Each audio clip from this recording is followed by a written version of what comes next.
شیر کی ایک دن کی زندگی گیدڑ کی 100 سالہ زندگی سے بہتر ہے۔ ناظرین، یہ الفاظ ہیں اس انسان کے کہ جسے دنیا شیر میسور ٹیپو سلطان کے نام سے جانتی ہے، جو جب تک زندہ رہا انگریزوں کے گلے کا کانٹا اور ان کے راستے کی ایک بہت بڑی رکاوٹ بنا رہا، جس کی شہادت کے بعد لارڈ ویلزلی نے کہا کہ ہندوستان اب ہمارا ہے، اور لندن میں اس کی موت کا جشن منایا گیا۔ ناظرین، آج کی اس ویڈیو میں ہم ٹیپو سلطان کی زندگی کے بارے میں چند حقائق سے آپ کو آگاہ کریں گے، لیکن اس سے پہلے اگر آپ نے ہمارے اس چینل کو سبسکرائب نہ کیا ہو تو ضرور سبسکرائب کر لیجئے اور بیل آئیکن پر بھی ضرور کلک کر دیجئے۔ ناظرین، ٹیپو سلطان بر صغیر کا وہ اولین مجاہد آزادی اور شہید آزادی ہے جس نے آزادی کی پہلی شمع جلائی اور حریت فکر، آزادی وطن اور دین اسلام کی فوقیت و فضیلت کے لیے اپنی جان نچھاور کر دی۔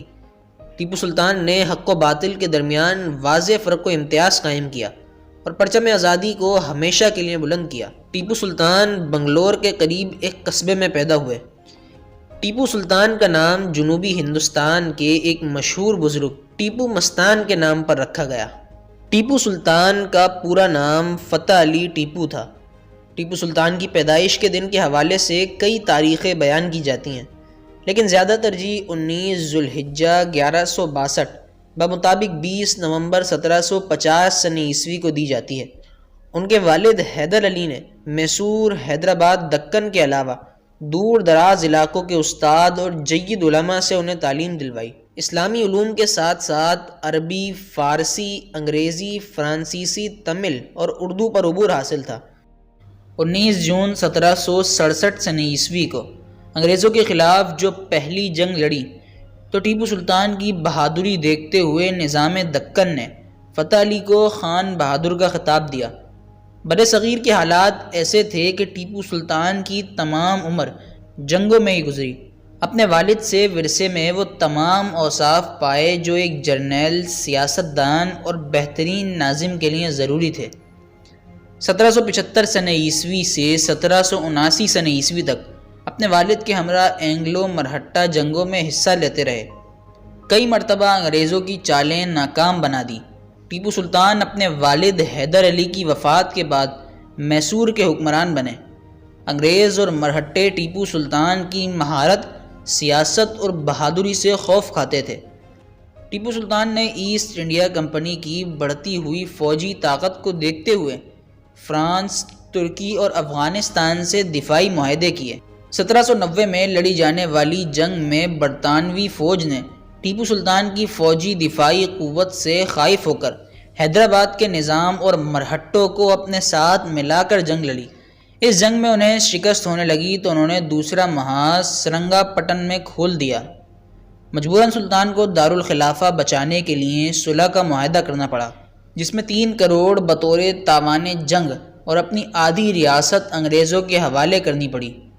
صلح کے بعد تباہ شدہ فوجی ساز و سامان کی دوبارہ مرمت کروائی اور فوج کو از سر نو ترتیب دیا اور اپنے ایجاد کردہ ہتھیاروں سے فوج کو منظم کیا تو انگریزوں نے اسے صلح کے معاہدے کی خلاف ورزی قرار دیتے ہوئے میسور کی چوتھی جنگ کا آغاز کر دیا، اور بعض روایت کے مطابق یہ جنگ 1799 میں لارڈ ویلزلی کے حکم پر لڑی گئی۔ اس جنگ میں بھی انگریزوں نے لالچ دے کر نظام دکن اور مرہٹوں کو اپنے ساتھ ملا لیا۔ اتحادی افواج نے قلعے کا محاصرہ کیا ہوا تھا۔ 4 مئی 1799 سن عیسوی بمطابق 29 ذوالحجہ 1213 سن ہجری کو جب شیر میسور دوپہر کا کھانا کھا رہے تھے تو انہیں اطلاع ملی کہ ان کے اعلیٰ افسران یعنی میر صادق اور میر غلام علی نے غداری کر دی ہے۔ تاریخ میں عموماً غلام علی کا نام نہیں آتا، بلکہ میر صادق کا نام زیادہ مشہور ہے، جس کی وجہ یہ ہے کہ وہ ٹیپو سلطان کا قریبی رشتہ دار تھا۔ غداری کی خبر سن کے سلطان نے کھانا چھوڑ دیا، تلوار ہاتھ میں اٹھائی اور کہا ہم بھی آ رہے ہیں۔ کسی نے جنگ سے فرار اختیار کرنے اور شکست تسلیم کرنے کو کہا۔ حالات ایسے تھے کہ ٹیپو سلطان کو علم ہو چکا تھا کہ قلعے میں اتحادی افواج آ چکی ہیں، اب فتح کا کوئی امکان نہیں رہا۔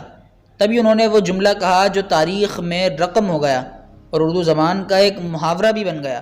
جب بھی بہادری کی مثال دی جاتی ہے تو وہی جملہ دہرایا جاتا ہے، یعنی گیدڑ کی 100 سالہ زندگی سے شیر کی ایک دن کی زندگی بہتر ہے۔ ٹیپو سلطان نے قیدی بننے کے بجائے آزادی سے لڑتے ہوئے جام شہادت نوش کرنے کو ترجیح دی۔ 4 مئی 1799 سن عیسوی کا دن وہ دن تھا کہ اس کے بعد تمام ہندوستان پر قبضہ کرنے میں انگریزوں کو کوئی دشواری نہ ہوئی۔ ان کے راستے کی سب سے بڑی رکاوٹ ٹیپو سلطان جام شہادت نوش کر چکا تھا۔ جب لارڈ ولزلی نے ٹیپو سلطان کی شہادت کی خبر سنی تو بے اختیار پکار اٹھا کہ اب ہندوستان ہمارا ہے، یعنی اب ہمیں ہندوستان پر قبضہ کرنے سے کوئی نہیں روک سکتا۔ ناظرین، بلا شبہ ٹیپو سلطان ایک عظیم حکمران تھے اور ان کی شہادت کے بعد سارا ہندوستان انگریزوں کا غلام بن گیا۔ تو ناظرین، اسی کے ساتھ ہماری اس ویڈیو کا اختتام ہوتا ہے۔ امید کرتے ہیں آپ کو پسند آئی ہوگی۔ اگر پسند آئی ہو تو لائک کر دیجئے اور چینل کو ضرور سبسکرائب کر لیجئے گا۔ میں ملوں گا آپ سے ایسی ایک انٹرسٹنگ ویڈیو کے ساتھ، جب تک کے لیے اجازت دیجئے۔ اللہ حافظ۔